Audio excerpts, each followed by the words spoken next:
You're listening to the B4evaKool podcast. My name is Rex. My name is TJ with Two Wheels and Coffee. What's going on, man? How are things up north? All right, it's going good. We're getting more daylight, Okay. so it's good to stay out a little longer and get more things done while the Right, sun's right. up. And that just only means that it's getting warmer and we're approaching bike season as we know it. Exactly. A little bit warmer anyway, because it's been it's been Oh, cold it's up still there. cold, but It's still cold up there. eventually we know it's gonna get warmer soon. I don't know why I check the weather like almost every day, but I still check the weather. Yeah, it's just. I mean, not to say it's hot down here, but I think last night was in the 40s down here.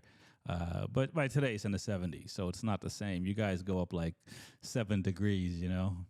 Yeah, I don't even think we're at 40. So No, you're not. No, no, you're like 30, either 36 or 39 or something like that. Which it is what it is. It's New England. If you're there, you know how to dress warm and do everything you need to do to get through the process to get through the winter. Which is what, it's almost over because yeah, we're more than halfway through February and about 3 weeks to go before we spring ahead with the clocks. And I think spring is around the corner from there. So we got like you guys got like 3 weeks of cold left, give or take. that's right. So with that said, I mean, this is the time of year when we all getting back to racing. I was fortunate enough to start a few weeks ago in one of the series I race at down here. But on the world stage, the big stage, we have World Superbike starting in a few days, or by the time this episode comes out, we'll already be up and running. But nonetheless, how you feeling for that? Are you looking forward to World Superbike? Is there Oh, anyone from the test that they've had in Australia so far? Is there anyone that you want to put your money on yet? uh, I wouldn't say put my money on yet, but I'm just so excited to see the season start, knowing that there's so many riders in on different manufacturers, and it's always good to see a new start in the new year. Right. So I'm looking forward to obviously seeing what Top Rack can do on the BMW. Uh, Obviously want to see what Bautista can do with extra weight. Jonathan Ray is on a new manufacturer, so it's gonna be very interesting. And I'm glad it's that way because, like MotoGP, everything is switching around with them as well. It's just this is kicking off first and just can't wait. Gotcha. And it approached it really fast. And we talked about January being a long month, Right. and we just couldn't wait to this to get popping. And where we are right now is for February 20th, so we're getting there really soon. We're there pretty soon, and you mentioned the changes to riders and rules and stuff like that. So I mean, I it I mean I don't even know where to go because I mean is it the Lowe's brother on a Kawasaki because he's familiar with that bike. Um, I mean maybe Redden or Gerloff because those guys are familiar with their bikes as well, even though they may have newer production. But for the most part, right? I mean, a lot of people. I mean, you got the Remy Gardners of the world that's still on Yamaha and stuff like that. And I think one more rider there. I'll get his name eventually. That's on the. That's still on. He's still on the. Andrea Locatelli. He's still on the Yamaha as well. So these are the folks that they didn't change machinery, and they're not their first season in World Superbike. So do you? I mean, they haven't been I mean, Scott Redden was when he was on Ducati and stuff like that, but they haven't been the favorite. I mean, do you think that this is their year for them to, you know, maybe get a couple of races up on the competition? You know what I'm saying? Maybe one of those guys can steal Phillip Island, and maybe one of these other rounds because they're familiar or most familiar.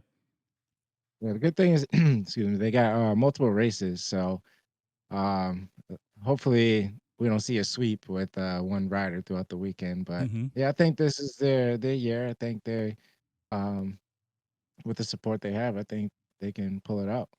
Got you. So yeah. You So know? you think the favor is in riders who didn't change manufacturer or it's not their first year in World Superbike, right? And I shouldn't say anyone because I like um um I like the Honda guys, but I don't know if the Honda is there yet. So realistically, it's the Kawasaki guys, it's the BMW guy. Well, it's the Kawasaki guys and the Ducati guy. The only guy really that was running up front on the Yamaha was Top Rocker for the most part, really, right? So, Yeah, um, and now he's at BMW. So yeah. I So mean, his skill level, I think, will keep him up top. But yeah, like I don't think I don't know. Honda is Ioni on a Honda? no, he's on a Ducati, so I feel like these guys, these Mm, top guys, are gonna get up to speed, but I think they will. I think the chances are more favorable in the beginning for return offenders or repeat offenders on manufacturers and with the same team and stuff like that because they still have settings from last year that realistically they don't have to change that much. We don't know what's going to happen overall with Alvaro on the weight that's added to his bike. Just to meet with regulations and stuff like that, and Inoni. I mean, I guess Petrucci might be the guy as well because he's been riding Ducati for a few years now in Motor America the year before and last year, obviously in World Superbike. So I think those guys may have a chance, but Bulaga and Sam Lowe's coming over to Ducati, and as you mentioned, Andre Noni. I want from what we're seeing from the test in Australia, Top Rock set the fastest time on the BMW. So yeah, anything may be possible. But I do wonder if these other guys, like I mentioned before, are gonna do something. I guess we'll see over the weekend. But I think this is their time because if by the third round they're not up front, I don't know if they could if they're gonna be able to even get there. I must say it is a big year for one of my favorite riders, Garrett Gerlach, same manufacturer, and he's probably got some extra skill sets or whatever. Hopefully, improved a lot from when Top Rat came over with all the testing. So Mm-hmm. I'm rooting for him to be at least top five, but to be front running, I'm not sure. Yeah. I No, think I the skill level of the guys who've been there will still find their way in the front. right, and I do feel like Ducati's going to run away with it. I mean, even if I'm pretty sure that Alvaro is going to figure out the weight situation relatively quickly, and if not, Nicola Bulaga has been doing very well in testing so far. And he was on a V2 last year, so I know different engine, but I think I'm a big Ducati guy. I don't think there's that much difference in probably feel between the V2 and the V4 as far as obviously the power, but as far as suspension and how the bike feels and stuff like that. I haven't ridden the V4R, but I've ridden other V4s. I have a couple of twins, and I like like to me, I've ridden enough Ducatis now that they kind of are similar. And if I jump on my Multistrada versus my 1198, yeah, I'm not gonna go as fast, but it's still I still pick the same lines and stuff like that. So I don't think it's gonna be that much of a difference for him. Andre Anoni, on the other hand, I mean, he was on Aprilia for a few years, and then he rode the V4 Ducati in MotoGP. So he might have a little bit of a leg up, but it's like you had mentioned earlier on, it's going to be interesting from the first race and probably even the first practice session, right? Because you know this is the more I don't diverse it's been as far as just riders changing, not necessarily skill set, but all the riders that are changing, riders that are coming in, and all that stuff. This is the shakeup, right? And we don't know what's going to happen. So I mean, I think we'll have a better idea after the weekend's over for sure. But it's going to be I'm going to be up. Yeah, and not to mention, like, we talked about it before, we got the new rules. So, like, after the first race, whatever happens, the first 9 riders with the fastest times, that's how they're gonna set up the grid. Right. And it's gonna be interesting. So, you know, they set it up this way, so I can't wait. I can't wait. I'll be up too. There you go. There you go. And let's move over I'd to be talking with you, yeah, no doubt. watching. Exactly right. You might have to go live and chop it up. I know. I will say before we move on to MotoGP, Anna Carrasco has moved back over to World Superbike in the in the 300 Super Sport class. So excited to see her still in the top classes. Obviously, I think most people would probably want to be in MotoGP over World Superbike. But it's at that level it's really tough, right? Because when you're 25, 24 riders, give or take, and even though you're finishing 20th, 20th, it doesn't mean you're a bad rider. You're just off by maybe a second and a half as far as qualifying. But you know how that goes. If you're in the back, it's harder to get up front, right? So Oh yeah, do you feel like she has a and she won the 300 Super Sport title already? I believe it was yeah, 2018. So she's a champion yeah. already That's for what sure. yeah. So it'll be interesting to see what happens. But you think how you think she's going to fare coming back into World Super 300 Super Sport? I honestly think she's just gonna fit right in. She's gonna get the welcome arms. Like you said, she's a champion in 2018, and she was a race winning in the past years 2019, 2020, 2021. So I guess she's an accomplished racer, I'd say, Okay. and for her to step back out in the same class, like it's not moving up or anything. Right. Think she'll fit right in and probably learn that. I mean, I don't know how much they've changed since she's gotten off the bike, but I think she'll do pretty well. I think so. And Especially she's a known name and right. with all her accomplishments. So I wonder why. I mean, obviously, in World Superbike, she's in the class she's in. She's going to have more races than if she was to jump in the women's league. But I wonder why. I mean, I think it may be like two. I don't know exactly how many races they are in the 300 Super Sport class, but I believe it may be 8 or 10. So she'll definitely have more races in the 300 class, but if she joined the women's series, I mean, she might have got another title by the end of the season. yes, it's also good to see diverse sport with cultures and men and women. So it's good to see her coming back in. You wouldn't know with all the helmets on, but you know the numbers and all the good stuff. Right, exactly, and that similar to football in that right that and when the helmet's on, you don't know what the riders look like, so that makes it difficult at times when you're on track. But if you're a fan, you're keeping track of who's who, right? Exactly. Um, all right, man. So let's move into MotoGP because that's happening as well. They have, I believe, it's their last test before in Qatar before the season opener. It's still going on. I don't know if it's 3 days or 2 days this time around. But from what I can tell so far, the cards are kind of lining up how we thought they would. Exactly. Yep, Ducati and Petco. So Yeah. I mean, it's gonna be a shootout. I'm sure everyone's still just figuring out. You know, just how like I want to go out there and fix like my left foot. I feel like always hangs down a little further than I wanted Right, to. right. So like I would try to like correct that and get up to speed. So we don't know when the lights go out. The adrenaline kicks in and you can't go backwards. So it's just push forward. You gotta be perfect as best you can, and so But we'll see if the Ducatis will be up there. now think about this for what do you think the psyche is for those other riders, right? Because here's Pecco Bagnaia has gone back to back, and he comes in the last test of the season, and he's setting the fastest times, I believe, in both sessions. What does that do for Martin?